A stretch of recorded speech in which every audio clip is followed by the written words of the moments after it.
Hello student, Srishti Hindi Pathmala standard 8 page number 30 chapter number 4 Neelkanth page number 34 होता और फिर मेघ जितना अधिक गरजता, बिजली जितनी अधिक चमकती, बूंदों की रिमझिम जितनी तीव्र होती जाती, नीलकंठ के नृत्य का वेग उतना ही अधिक बढ़ता जाता और उसकी केका का स्वर उतना ही मन से मंतर होता जाता। वर्षा के थम जाने पर वह दाहिनी पंख पर दाहिने पंख और बाएं पंख फैलाकर सूखता। कभी कभी वे दोनों एक दूसरे के पंखों से टकराने वाली बूंदों को चोंच से पी पी कर पंखों का गीलापन दूर करते रहते।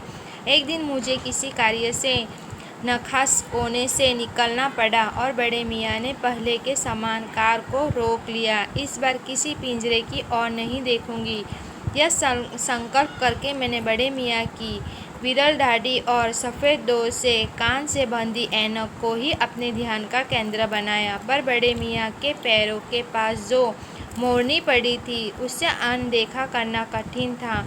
मोरनी राधा के समान ही थी। उसके मुंह से बंधे दोनों पंजे की उंगलियां टूटकर इस प्रकार एकत्रित हो गई थी कि वह खड़ी नहीं हो सकती थी। बड़े मियाँ ने कहा, देखिए गुरुजी, कमबख्त चिड़ी माँ ने बेचारी का क्या हाल किया है। ऐसे कभी चिड़िया पकड़ी जाती है।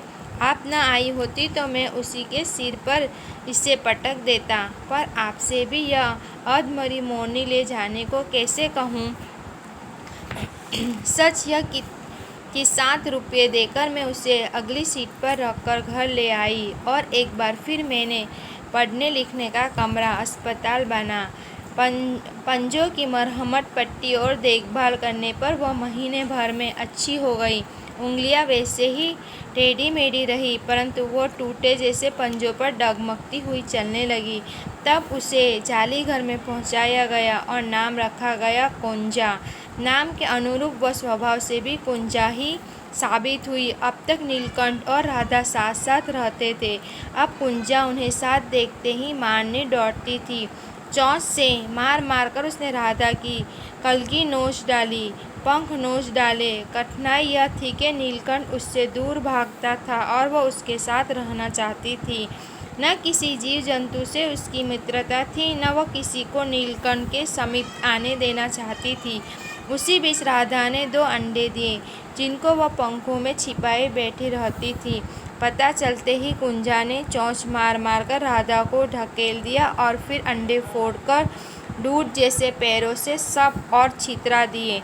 इस कलह कोलाहल से और उसे भी अधिक राधिका की दूरी से बेचारे नीलकंठ की प्रसन्नता का अंत हो गया। कई बार वह जाली के घर से निकलता भागता। एक बार कई दिन भूखा प्यासा आम के शाखाओं में छिपा बैठा रहा, जहाँ से बहुत पुचकारने पर उतारा। एक बार मेरी खिड़की के सेट पर छिपा रहा। मेरे दाना देने जाने पर भी वह सदा की भांति पंखी को मनलाकर बनाकर खड़ा हो जाता था, पर उसकी चाल में थकावट और आंखों में एक शून्यता रहती थी। अपनी अनुभविकता के कारण ही मैं आशा करती रहती थी कि थोड़े दिन बाद सब में मेल हो जाएगा। अंत में 3-4 मास के उपरांत एक दिन सवेरे जाकर देखा कि नीलकंठ पूछ पंख फैलाए धरती पर उसी प्रकार बैठा हुआ है जैसे खरगोश के बच्चों को पंखों में छिपाकर बैठता था।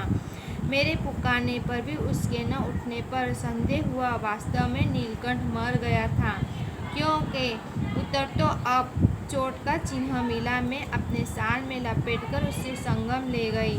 जब गंगा की बीच धार में उसे प्रवाहित किया गया, तब उसके पंखों की चंद्रिकाओं में से बीबित प्रतिबंध होकर गंगा का चौड़ा पाट एक विशाल मयूर के समान तरंगित हो उठा। नीलकंठ के न रहने पर राधा तो निश्चित सी हो गई।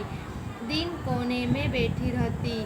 वह कई बार भागकर लौट आया था। अंत वह प्रतीक्षा के भाव से द्वार पर दृष्टि लगाए रहती थी, पर कुंजा के कोलाहल के साथ खोज ढूंढे आरंभ की। खोज के क्रम में वह प्रायः जाली का दरवाजा खुलते ही बाहर निकल आती थी और आम, अशोक, कचनार आदि के शाखों में नीलकंठ को ढूंढते रहती थी।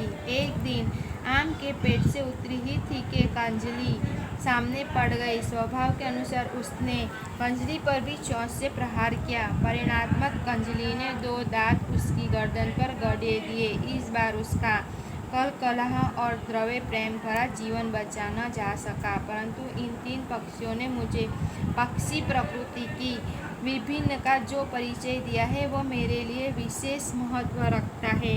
राधा अब प्रतीक्षा में ही धुकेली है। अगस्त में जब आकाश मेघाच्छा हो जाता है तब वो कभी ऊंचे झूले पर और कभी अशोक की डाल पर अपनी केका को तीव्र करके नीलकंठ को बुलाती रहती है।